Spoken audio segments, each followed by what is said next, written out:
Good afternoon, everyone. It has been like, what, 6 months since I made a video. Things have changed a lot. Kind of went bust on the big spoiler. I think I'll apologize for that and just talk through what it is right now. We'll start with this. Bought a 7010 case combine last summer, since we had a rapid expansion of the farm. I bought a 35-foot auger head and a 12 row 30-inch corn head with it. The auger head didn't make it through harvest. We ended up buying another one just like it. And when we got harvest over with, we traded that one off on a 35-foot MacDon draper. So, harvest equipment. That was the beginning of it. We also bought a second 500 bushel grain cart, which was a big help at harvest time. Sorry, today we're doing peas and oats. It's March 20th. It's about 20 to 2 in the afternoon. A little Sunday, the first day of spring. Thought it was a good day to put some peas and oats in. Anyway, back to the track. Well, I think I'm going to try and do more videos again this year. Some drill action for you. We got the 750 on. This baby is, let's see here, 5, 10, 50. When we get back here to the corner, she'll done about 5 acres. So it's pretty much a complete rebuild. We got new openers, new gauge wheels, new seat boots, new hoses on the seat tube, all new bearings in the openers and races. Actually, that's about it. And the story is I've got another 750. I bought another one this winter. It needs a lot of work, but we gave a very low price for it to where we put the parts in. We're still going to be in good shape.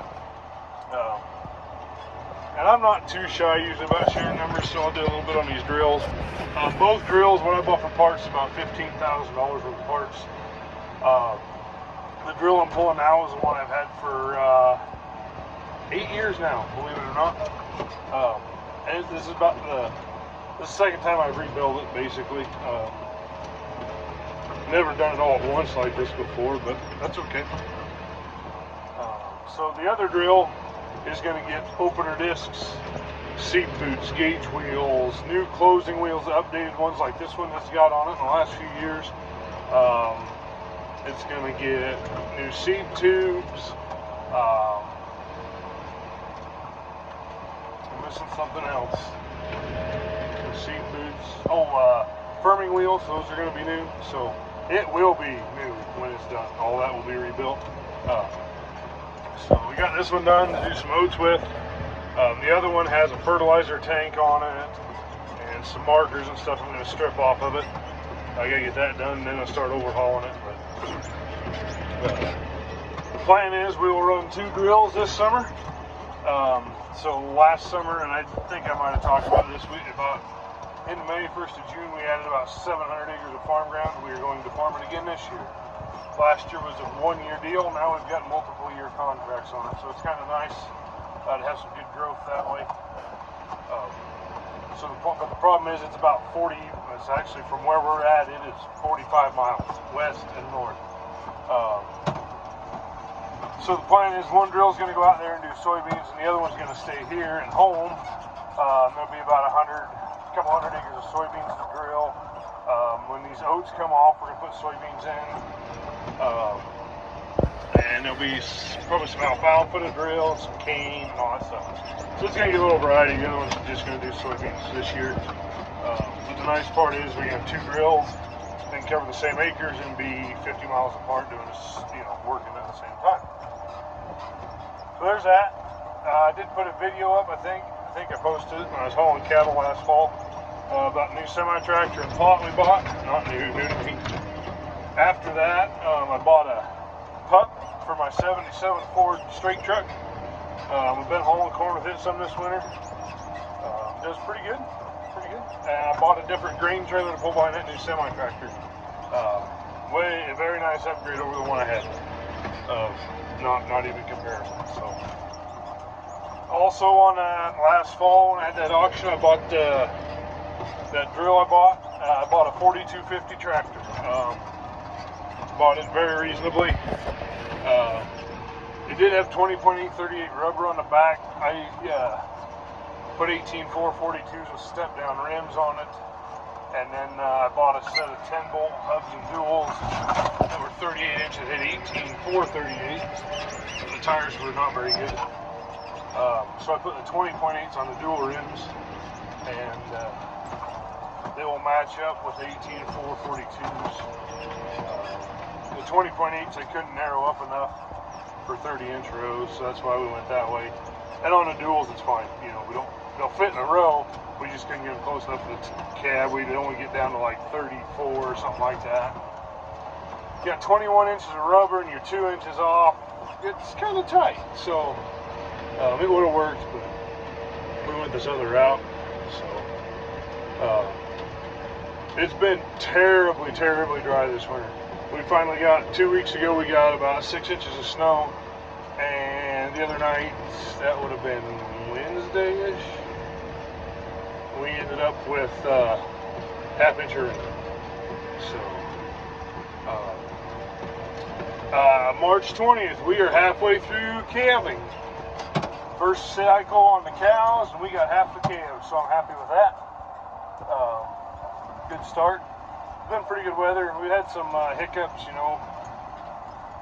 I guess I would say for the most part normal stuff, calf here and there. Heifer didn't claim a calf, heifer had twins, heifer died calf, you know, fun stuff like that. You know, nobody ever talks about, but it happens. So nobody wants to talk about animals dying because it gives you, you know, like you're not taking care of them. It gives you that status to some people that don't know any better. And a lot of the people that do know better than that don't talk about it anyway, you know, just because, you know, they want to be better or however it's perceived. So we get lots of screw-ups. Anyway, so quick update on this spring day. It's beautiful, it's sunny. Look at that, that's kind of a cool shot looking in the mirror, if you can see it with the drill following us. I like it. We do have good moisture, I hope you can see that. I made an outside round before it rained the other night.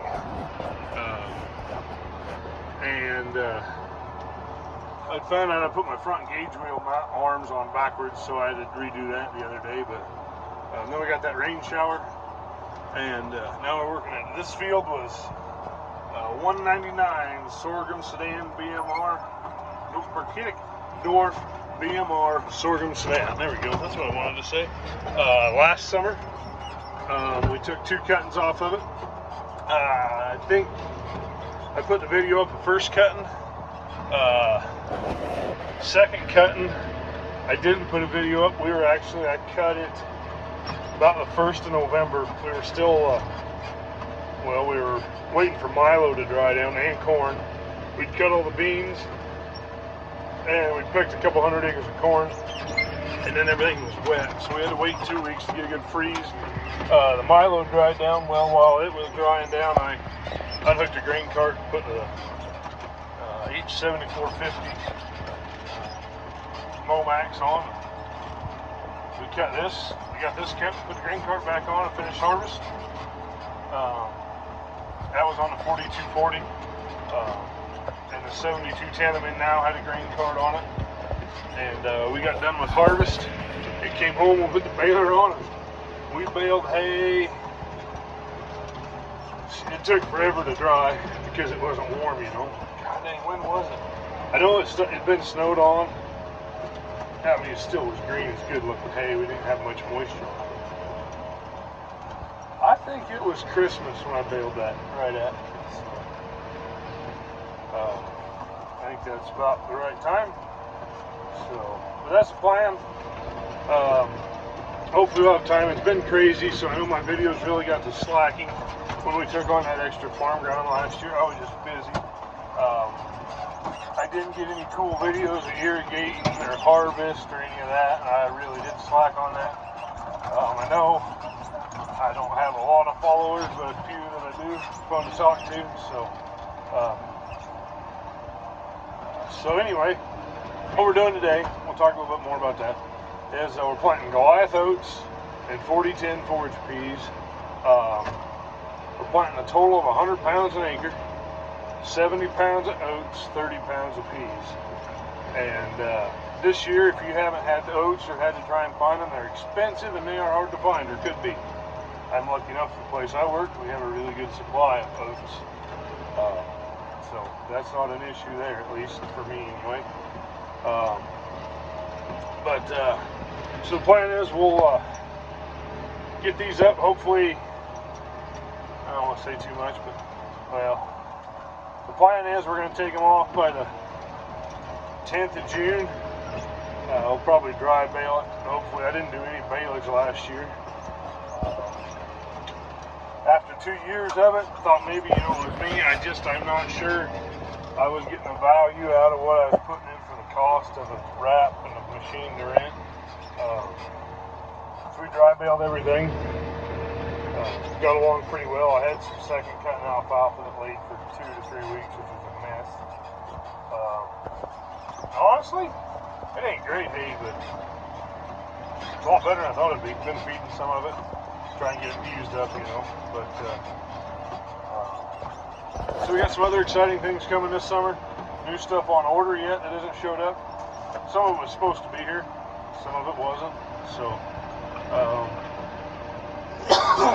excuse me. So, tried something new this winter. Kind of like it.